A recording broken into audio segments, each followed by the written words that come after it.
here's the deal. 3 hours from now, there's gonna be over 20 people here to come to eat and to celebrate. In the meantime, we are finishing this GD pig. Buddy, you nearly lost your basting stick. Our highland food mission continues in Vietnam's remote northwest. Look around, man. We must be far north. Ooh, this is nice. Last time, Andrew and I nearly got trampled by some buffalo doing battle. Dude, those are some big animals, man. This is two ladies. No, that's two dudes, man. Oh, that's Look two at dudes. the penis hanging off it. All right, you're right. Today, our journey comes to an end. Wait, is this a... As Andrew and I Is it okay to eat ash? take the skills we've learned during this trip and apply them to some country cooking. Andrew. Man, what are we doing here? I think we're kind of in the middle of a road. I think we made it. We're here? This is Bak Ha Market. Once a week, Wow. everybody comes here. It's a place to be. The mother of all markets. This is the convergence of pretty much every ethnic group in Northwest Vietnam. 18 different tribes are represented here. 18? Bak Ha is an intersection of ethnic tribes. The Flower Hmong people give this area a unique vibrancy. But you'll also find the Nung people, the Phu La, and the Tay tribe as well. Here's the thing. We've met a lot of different ethnic groups so far, Right. but we haven't met the Dai people. We're starting at the market. We're going to meet a Dai couple who has a very unique job. But first, Parking. no, breakfast. Breakfast. Actually, yeah, parking. I don't, where can I go? There's no way to drive. I don't think I was supposed to come in this way. Yeah, I'm just going to leave it here. I don't need it. Yeah, let's go. Okay.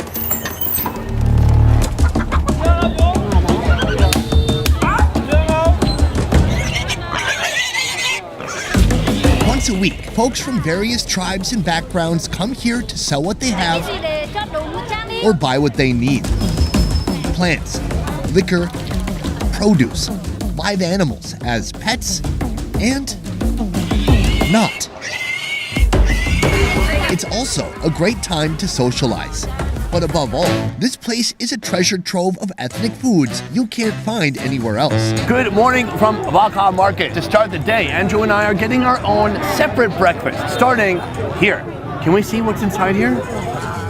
This right here, sold all around this market, is a delicacy in this region. I like this. She's got sticky rice. It's covered with a blanket to keep it all warm and steamy inside. 5-color sticky rice, naturally dyed, naturally delicious. Oh, you're gonna feed it to me? What we have here is something I have never seen before. From what I understand, this is almost the exact same process behind making a tofu, except instead of using the soybean, they've used the kind of cornmeal to make the tofu. We're gonna jump in and find out what it's like. The corn cake is sliced, then topped with pickled cabbage, ground peanuts, fresh herbs, and pickled juice. Yummo. Now, I was kind of expecting it to be a sweet mixture, but this looks like a savory meal. I've really got no idea what to expect. This is gorgeous. I see blue, purple, yellow, and then here I'm getting some crushed peanuts. Can I get one more of those? I'll pay a little extra if I need to. There you go. What's great about sticky rice is you can just eat it with your hand. It's steamy, but it's not wet. Look, no residue. I want to try one of these pieces of corn tofu. Let's see what this tastes like. Cheers.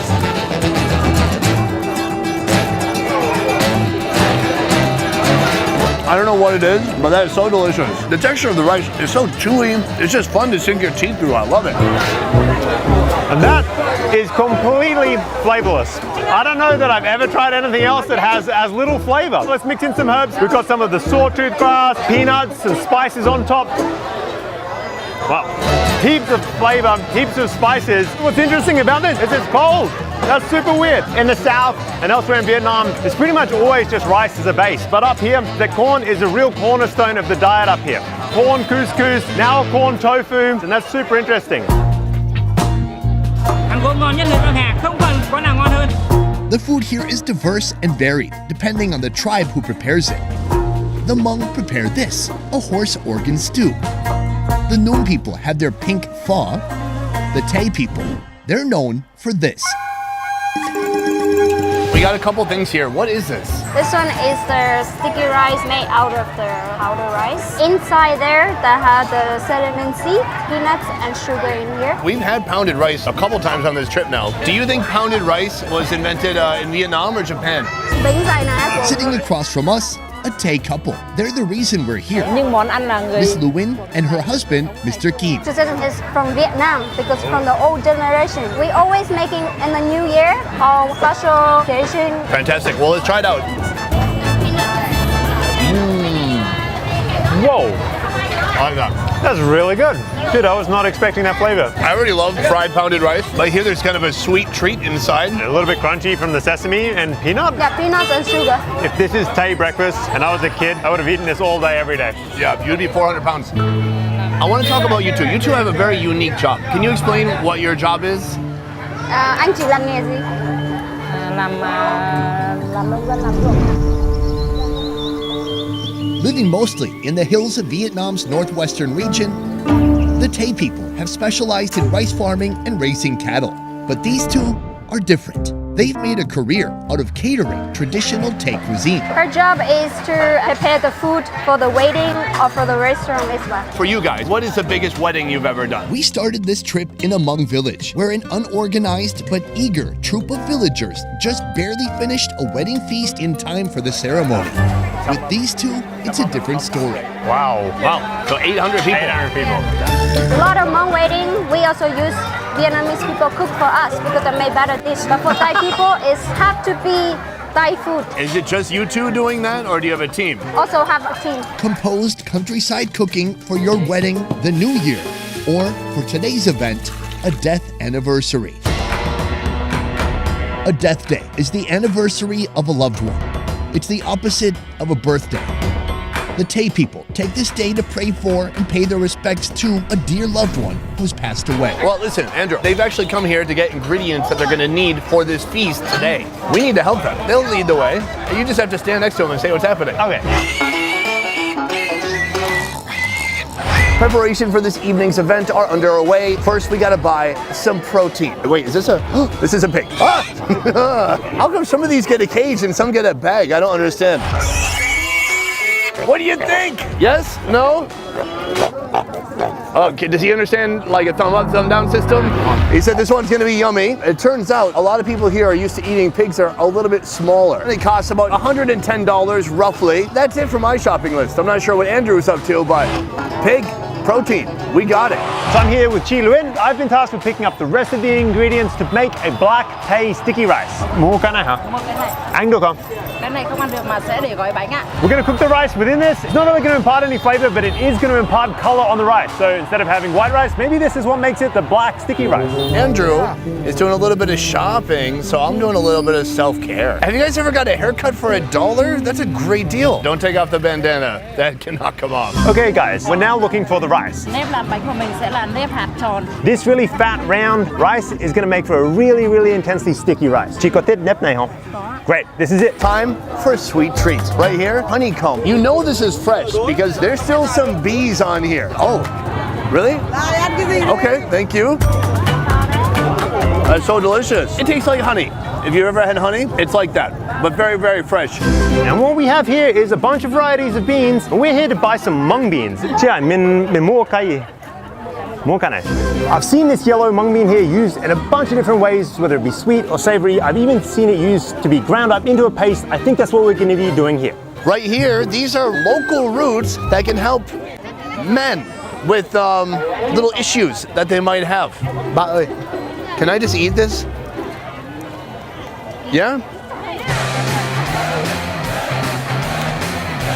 Listen, stamina comes at a price. It's not good. It's very bitter. It feels like the plant has bones inside. I don't know if it works if you just eat it directly, but I'm told you buy this, put it in some corn wine or rice wine for 3 to 12 months, then you drink it, and you're unstoppable as a man with another consenting adult.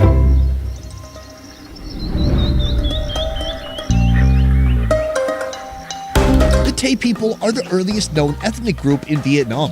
They're believed to have migrated from the islands of Southeast Asia in 500 BC. They have their own language, wardrobe, and food you've absolutely never seen before. This here is just the start. This is apparently a traditional Thai way of preparing a roasted pig. The piglet is stuffed with indica leaves, seasoned with salt and pepper, then roasted for 4 hours. I've never seen a pig this tiny Yeah. get roasted. You could microwave this pig, it's so small. You can put it in the toaster oven, like an air fryer. I think it would taste better. Oh, that's a good point. Maybe it's like the veal of pigs. This is a part I've not seen before. A stick with a little towel on it, not butter, not oil, water. I think it's a good strategy. We've got to keep the skin moist, make sure it doesn't burn, keep some of the juices inside. You're doing great, by the way. We just have like maybe another hour to go. Is your back getting sore? 3 hours from now, there's gonna be over 20 people here to come to eat and to celebrate. It's a 2-pig party, although they're 2 small pigs. You're gonna help prepare whatever it is you were shopping for. I'm gonna help with the pig. Okay. Deal? Wait, did you get a haircut? Andrew, there's no time to talk about that. Today, under the guidance of Miss Lewin and her husband, Mr. Keen, everyone is pitching in. The men prepare the meat, and the women prepare the sticky rice cakes. 1, 2, 3. I finally found out what's been giving the black color to this rice. Essentially what's happened is we've taken this, which is the wood of the lut black tree. They burn it down into a charcoal and then ground it into this black powder. I can't believe we're gonna be eating ash. Okay. It tastes like ash. Like ash. That better just be for the color. Huge moment because the pig is finally done rotisserizing. Men, let's get to work. Let's do what guys do. And begin. I need to learn some Vietnamese. Step 1, we're undoing the stitches, the sutures. I'm not sure why they're opening up the stomach first. Maybe they're pulling out something. Maybe they cooked a chicken on the inside, or a quail. I don't think a chicken would fit. Now we're gonna mix it in with the rice, spreading everything around, making sure all of the rice grains are covered. Oh, there's another nail in its butt. So now they can pull out the bamboo, and then we have just a pig left. Oh, now we're shaking it. He pulled off the legs, and he's taking the head off right now. The skin looks delicious and crispy. You hear that? Oh my God. Oh, we're rubbing it in a little bit to the bottom here.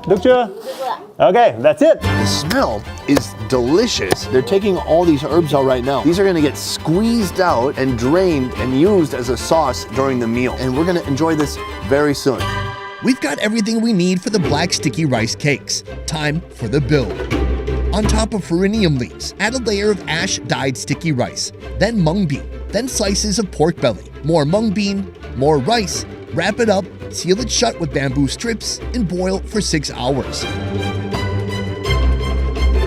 In the meantime, the piggy we got from the market is being made into several dishes. There's fried pork nuggets, boiled pork, and fried pork shoulder. This looks absolutely delicious. With every cut of the knife, you can hear the skin kind of crackle and break apart. Oh, are you sure? I couldn't. Wow, it doesn't even need seasoning. I'm telling you, a pig comes pre-seasoned. Just heat up and it's ready to go. That's delicious. Finally, braised pork belly. This is the pride of the Tay people, with an elaborate preparation and mesmerizing 5-star quality results. First, the meat is blanched, then poked so the skin can better absorb a vinegar-honey mixture. Then it's fried until it's golden perfect. But there's still more to do. It gets boiled, then cut into slices. Season with ground pepper, Thai pepper, ginger, rice wine, Tay-fermented soybean, fish sauce, MSG, and seasoning powder. This gets added to a bowl containing pickled cabbage, and the whole thing is braised for 2 hours. Finally, flip the bowl to reveal a layer of melted pork skin on top. Serve and eat.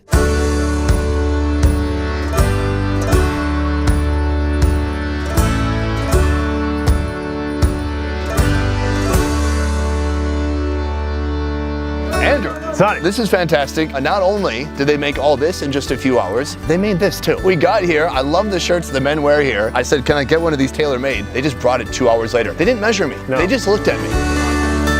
Everybody, Andy. Oh, we're starting with the shot. Yeah? Let's go. All right.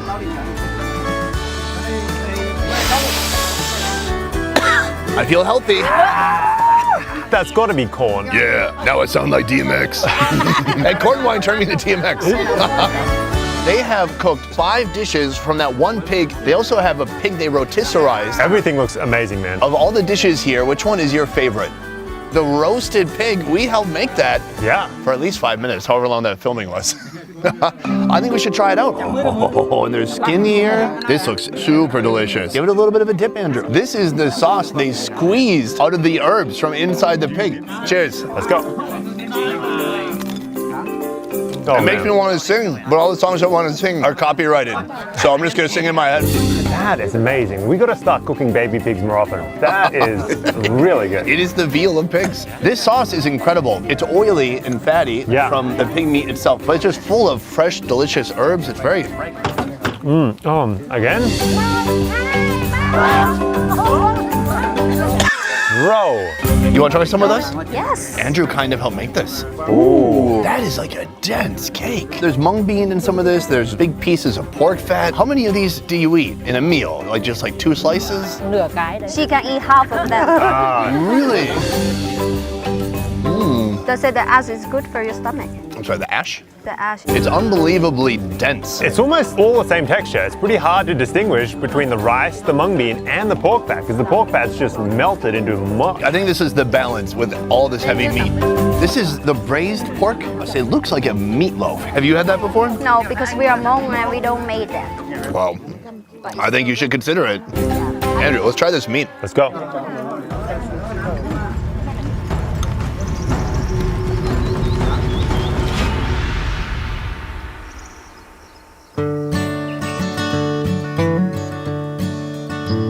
In the last 2 weeks, Andrew and I have lived beside and dined with 6 of Vietnam's 54 different ethnic groups, tribes whose traditions have been preserved partially due to the isolating nature of these mountains.